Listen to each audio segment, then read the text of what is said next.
What's up guys, welcome to Sourcing Warriors channel. I made a video on how to identify middleman and find the best direct manufacturer in China. And I also shared an awesome tip to save you a lot of time when you're ready to contact the suppliers. If you're ready to contact the suppliers, I wanted to remind you not to make these 4 mistakes in your first email when you're contacting the suppliers.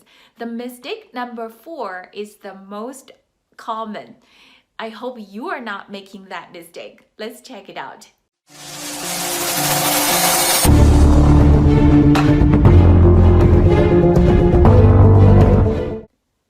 The mistake number 1 is to position yourself as a decision maker.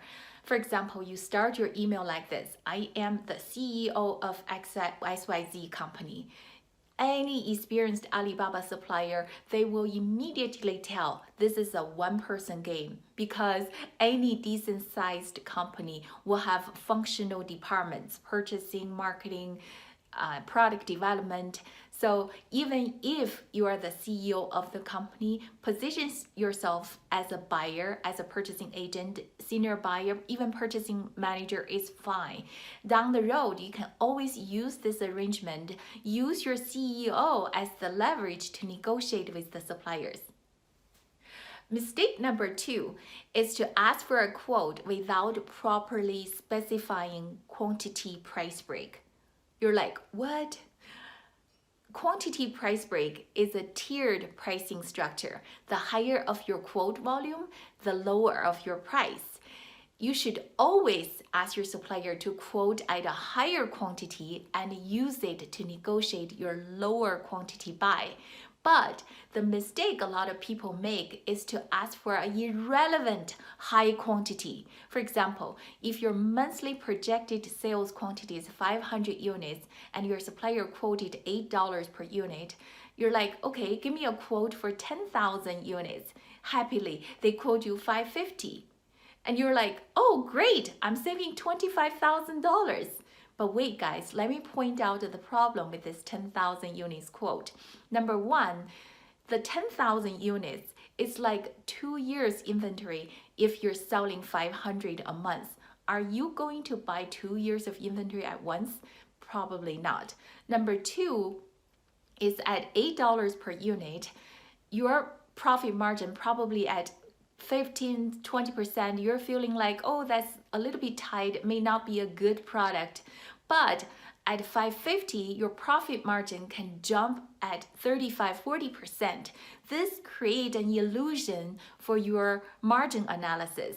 And 3, when you're ready to cut the purchase order, if your purchase order quantity is much lower than the 10,000 units, you might create a disappointment and distrust with your supplier, which is not good.